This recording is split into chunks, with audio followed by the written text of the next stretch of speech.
So I usually try to stay pretty positive on this channel. I don't really like to talk about movies that I don't like. I try to find the good in all the movies that I watch. And I do think that there is something good in every film that's worth pointing out. I mean, I've even defended the Mulan remake on this very channel. The thing about Argylle is just that I am so disappointed in this film. I really wanted to like it.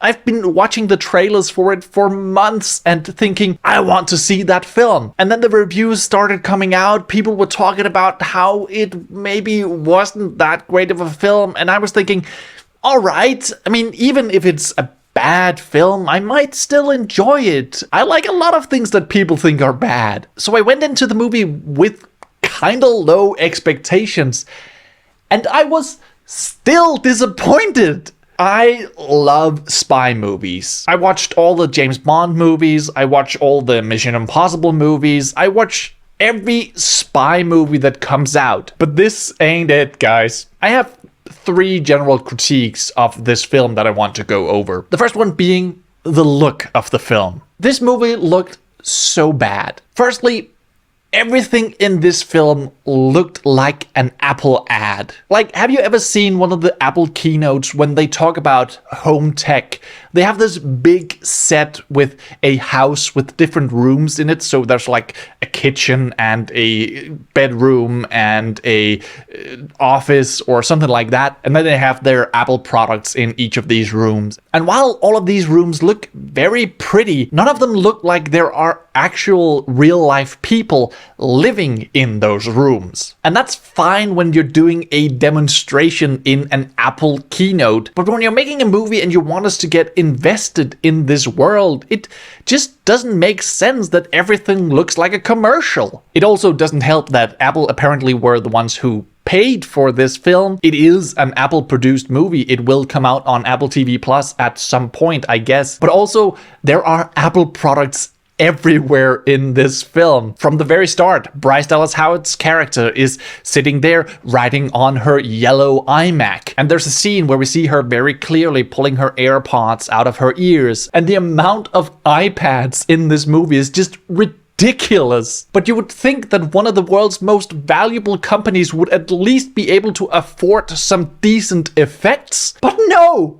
All of the effects in this film look like shit. This movie had some of the worst green screen I've ever seen. And once again, that means that I'm sitting there looking at something that looks fake. It looks detached from reality, and thus it just makes it harder for me to relate to the characters. Now, my second critique is kind of an extension of this first one, and this is about the editing of the film. In general, I think the editing is fine, but this film just insists on doing match cuts as often as humanly possible. There are these scenes where she blinks and her image in the mirror turns into another character, and then she blinks and it turns back to her, and then she blinks and then it turns into the other character, and then she blinks and it turns into her again. And that happens a lot in this film. And also every single scene change, there's a match cut. And I don't hate the idea of match cuts, but any editing technique, and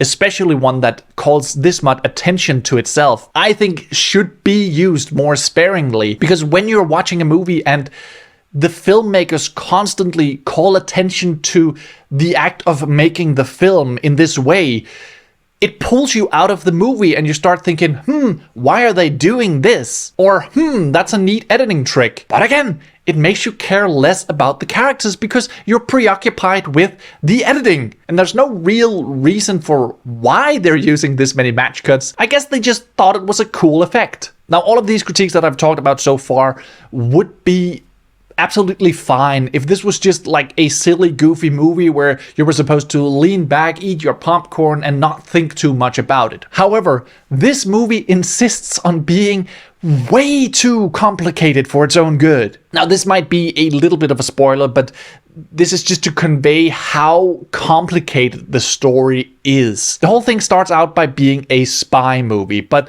then we find out that the spy movie is actually just something that the main character has written in a book. But then the main character meets a real spy who tells her that everything she wrote actually happened to him. And then she thinks that he is actually a bad guy. But then she finds out that he is actually a good guy. But then she finds out that he might actually be a bad guy.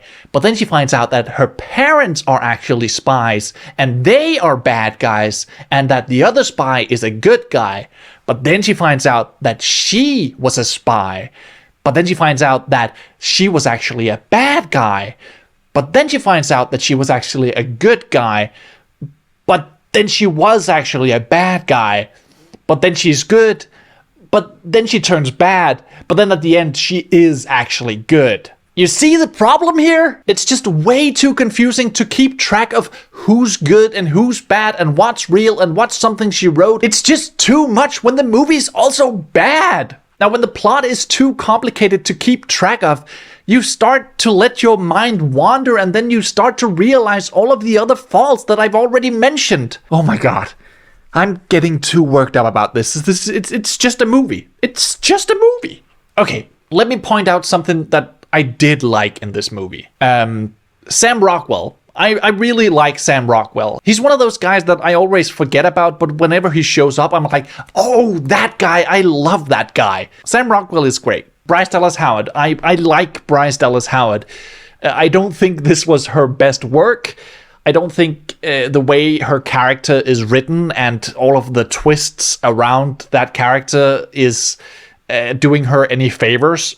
But, I mean, I like Bryce Dallas Howard. Bryan Cranston is a villain in this movie. I like Bryan Cranston playing villains. He's good at it. Henry Cavill as this imaginary spy is pretty funny. He looks ridiculous in this film, but he's there. Dua Lipa is in like 5 minutes of the film and she looks absolutely amazing. I wish there was more of her, but I think that's about it.